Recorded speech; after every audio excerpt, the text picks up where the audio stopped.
Hello, welcome to another Burgundy with Tweedy video. I'm on Dartmoor. Isn't this spectacular? The light is fading a bit, so I'm going to need to get on with this. Set up my tent. I'm in the designated wild camping allowed area. This is a bit called Higher White Tour. I have brought with me today a bottle of wine from a producer called Domaine Duroche. This is the first time I've tried anything from this producer, but they piqued my attention because they're doing a collaboration with an English winemaker. Is it possibly Danbury Ridge? They're Essex based, to try and make possibly Burgundy level red still Pinot Noir here in England. This, however, is very much Burgundy made in Burgundy. It's a Gevrey Chambertin and it's a 2019 vintage. Have I already said I don't think I've had anything from this producer before?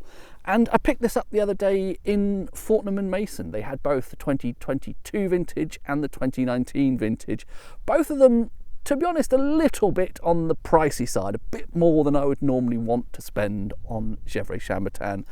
But I was keen to see what this producer has to offer as a possible insight to what a future English grown, really high-class red still Pinot Noir could be like. So without further babbling, because as I think I've already mentioned, the light is fading, as is the temperature. It is the end of July, and I've come with relatively basic clothing. I do have a very thick sleeping bag. This is no longer Burgundy with Tweedy content, is it? This is veering into Tweedy Outdoors content. You don't need to know about my camping setup. Which other Burgundy reviews do you have where people are sitting in front of a tent talking about their sleeping bag and so on? Ridiculous way to carry on. So I'll shut up about the camping. I'm on Dartmoor. If you'd like to see some of the surrounding scenery, go over and look at the corresponding Tweedy Outdoors video for that. The usual terrible stemware, I am afraid. I've actually been on holiday for a few days, so carrying around glass would have been even more inconvenient than usual. The light's fading, the stemware's terrible. Is it even worth commenting on the colour there? I would say that's, I don't know, medium to slightly pale maybe. And even in this fading light and seeing a certain amount of translucency there. Not that that will come out on camera. On the nose, warm red berries initially before the first swirl around. Yeah, I think we're mostly talking red berries, possibly a little bit of plum. There might be a little hint of cherry there, but I think we're more in the region of raspberries, strawberries, maybe even a little bit of cranberry in there. Give that a swirl, see how that develops.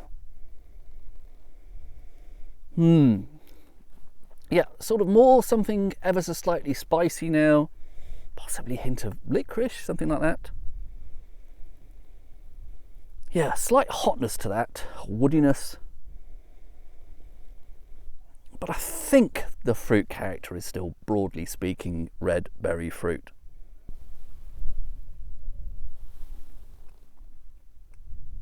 Relatively light on the palate, I would say. And I think we're still talking about red berry fruit character.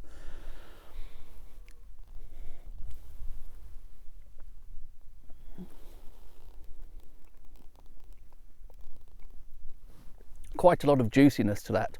There was another vintage available, 2022. I opted for the 2019, even though it's surprisingly a slightly lower price, thinking this would more likely be ready now. But a lot about this is tasting quite youthful, actually. Fresh berry fruit. There are a little bit, as I say, those sort of licoricey, tobacco-y notes around the edges, but generally speaking, what I'm getting is a sense of quite fresh berry fruit. A little bit of tannin at the end of that sip there as well.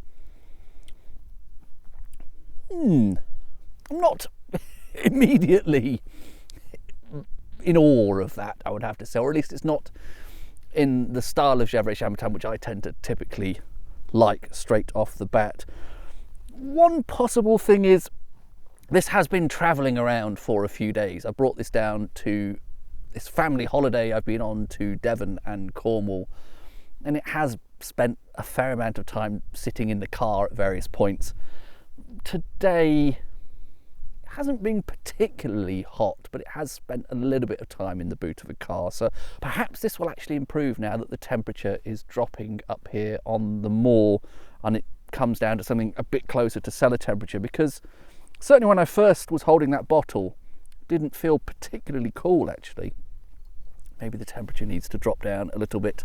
Perhaps there's another wine as well that really ought to have been served in proper glass stemware. Maybe squandering this a little bit in this suboptimal. It feels a little bit delicate, and perhaps some of those nuances might be better appreciated in better conditions. I'll come back to you maybe later if I find anything a bit more interesting on a subsequent glass, perhaps when this has chilled down and when I've sort of acclimatized to the style a bit. But yeah, initial ideas about that fresh, juicy berry fruit, mostly raspberry, strawberry, some slightly spicy or tobacco or whatever edges around that, not necessarily blowing me away at this point, but it may well improve.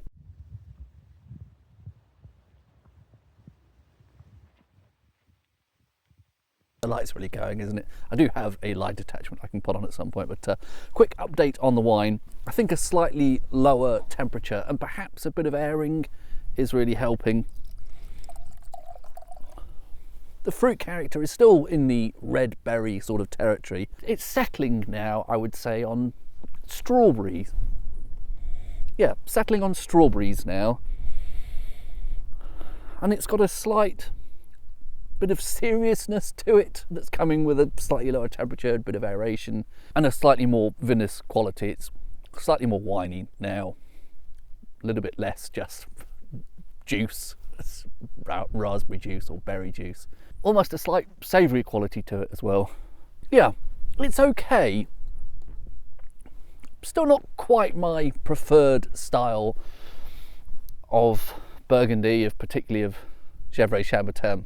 Must sound like a broken record, but certainly in terms of fruit character, I always prefer cherry, ideally. And berry fruit can be nice, but I don't know, it's lighter and generally less serious, and I've just said that has a slightly more serious note to it. Somehow raspberry, strawberry sort of fruit character doesn't really feel deserving of a very fine wine to me. That's surely cherries are the king of fruit, if there is one. It's not bad, but at this price point particularly, I think I'm possibly a bit bordering on being a bit disappointed with that. But you know, there's only one way to find out with new producers like this, new to me. Oh well, it's giving me something to do here on this now slightly chilly hillside on Dartmoor as the light is going. Cheers.